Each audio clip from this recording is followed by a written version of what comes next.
Good morning and welcome to Rising. We've got an excellent show for you all today. Our panel will discuss the police presence in Montgomery County, Maryland's public school districts, why parents are divided on both sides of the aisle. We'll also hear from a union tradesman that says Democrats have abandoned the working class and left them without a political party. But first, yesterday, Dr. Anthony Fauci confirmed that the U.S. is out of the pandemic phase of COVID. Let's watch. We are at a low level right now. So if you're saying, are we out of the pandemic phase in this country? We are.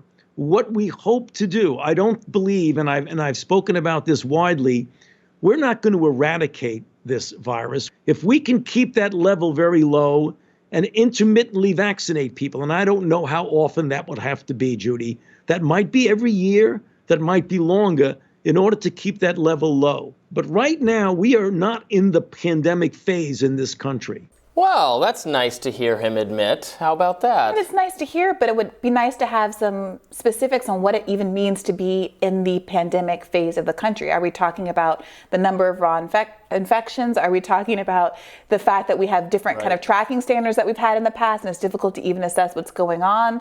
You know, are we considering the possibility of future variants coming down the pike? I mean, I just at this point don't know what to do with any of this information anymore. Right. I mean, deaths have been low. Well, in D.C., where we live, deaths have been extremely low for like almost a full year now. Mm-hmm. I mean, for months. The daily, the weekly average is like 1 or 2 deaths. Yeah. Or 0.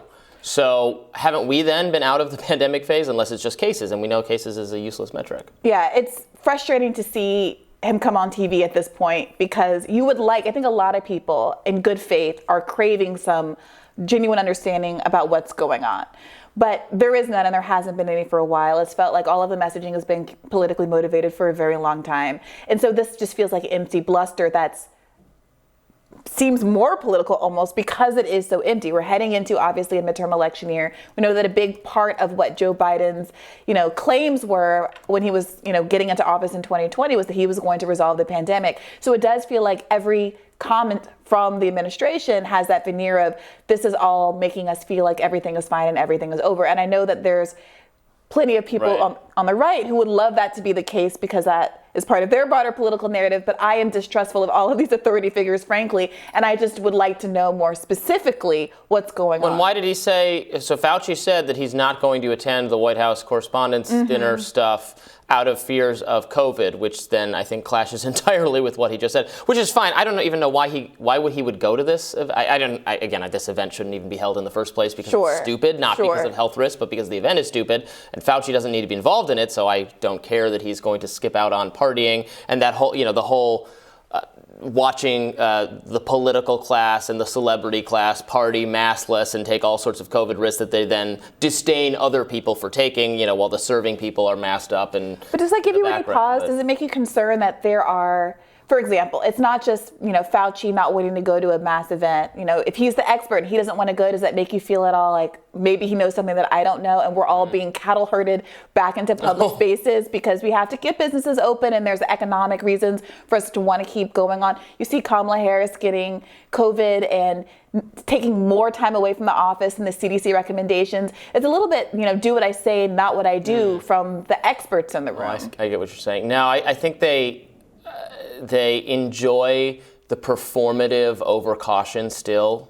Mm-hmm. Like, look, no, I'm going to wear 2 masks. It's that kind of attitude that's what a certain kind of political constituency on the not on the left, but in the Democratic circles demands, I guess, is just absolute fealty to what I think is gone way too far levels of caution from epidemiologist type people? Well, some people are questioning how much there is even really a partisan divide when you look at how people have been behaving since the end of the mask mandates. I was just traveling this week and saw a couple of airports. Did you get to fly? I flew. I flew too. It seems like it is true that most people, it can't be, even if you presume that the ideological split on an airplane or in an airport is about 50-50, it would seem that a lot of liberals certainly have abandoned masks.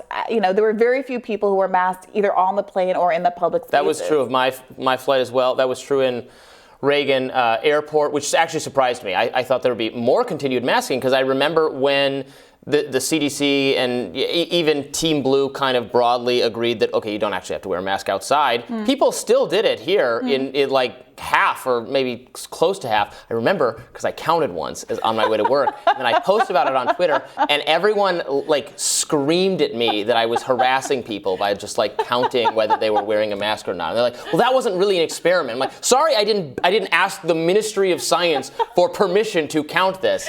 It was one of my most ridiculous Twitter experiences. But anyway, Fauci has also responded to questions about Dr. Deborah Birx, who claimed that she, Fauci, and other doctors in the Trump administration agreed they would all resign at once if one person was removed from the COVID task force. Now, Fauci said to a New York City radio station, quote, I'm not going to comment on that. I'm not going to get involved in those kinds of comments. And later in the interview, Fauci added that he's planning to stay in his role till we're no longer in the pandemic phase, which left some people obviously speculating that that might be coming up in the near future, since he said we're out of it. So yes, it's time to put this guy out to pasture. That certainly feels right. The phrase "end of the pandemic phase" is completely meaningless outside of that context. So it does seem like a pretty clear signal. It's curious to me why he would even want to hang around any longer, given that he can't seem to make anybody happy. And he can't even go to the party. I mean, he's hanging on to be able to attend the. Do you think he likes? I mean, he was transformed into the hero of the pandemic, and that for the first year, maybe it wasn't quite a year, it was even a broad bipartisan worship of him. He didn't become a politically toxic figure for Republicans until kind of the very end of the Trump To what do you attribute that shift? I think everything that happens has to eventually be filtered through our tribal political sphere. So this was inevitable that he has to be a figure of the right or of the left, of Team Blue or Team Red. No one can be a figure of both. Right now, Elon Musk is being sorted into a Team Red figure, despite being like an environmental maker of better environmental cars and all that stuff. Okay. You could again. You could say but right now it's happening in real time, where everyone is saying, okay, this is a figure of this person. No one can be in both camps. You have to be on one side or the other. So it just takes our system a little while to get the sense of someone and figure out which side they belong in. But so that just took a while, right? With Fauci. I mean, do you think that what caused him to not be seen through a specifically left partisan ideological lens was simply because he was the guy in charge during the Trump administration and the shift basically correlated with Biden becoming president? Or do you think there was something more specific, maybe the news about the misinformation about masking early on or something like that diminished public trust? Well, obviously that was the actual catalyst, but there always would have been something. There always would have been something where eventually he comes out being just a figure of Democrats, of health officials, of what I term Team Blue, because you cannot be in both bubbles. Well, there is The Rock. Yeah, there are very, very, very few people who can be liked by, which is not historically true, right? You could, 50 years ago, even 20 years ago, FDR. 10 years ago, you could have political figures or quasi-political figures who are liked and respected by people on both sides. That just isn't true anymore. It's just not true. There's also Bernie. Well, Bernie is very much a Team Blue figure.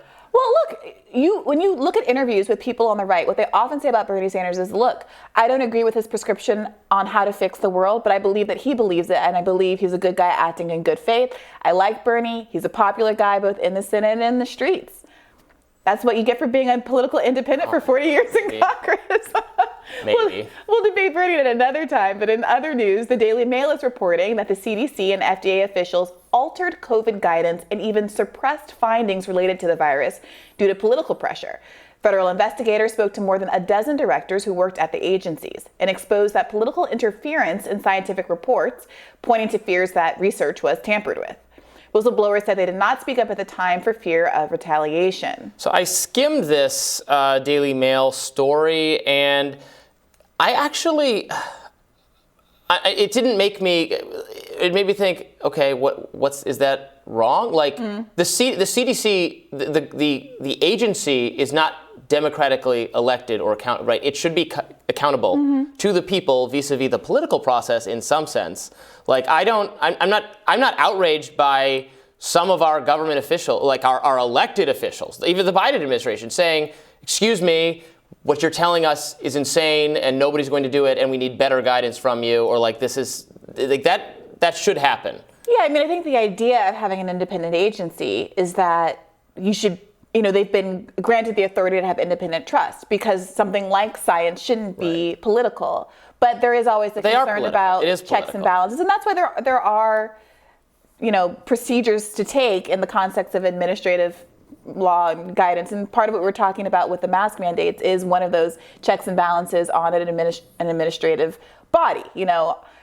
You are still subject to that kind of censure in a legal process. So it's difficult. Everything. Sometimes we talk about this person having overreach and that person having overreach and this person, overextending their authority. The entire world is checks and balances. There's no benevolent dictator who's ever going to come down and make all the right decisions all the time. Do you remember when health officials said it was okay to take a vacation from following COVID caution in order to protest with the Black Lives Matter during the summer of racial justice reckoning? Do you remember that? Your team wearing a mask outside doesn't make any sense anyway, so I would think that you would be down with that. Oh, I was excited. I got my sign out. I said, yes, let's set some 7-Elevens on fire. COVID is over. Robbie.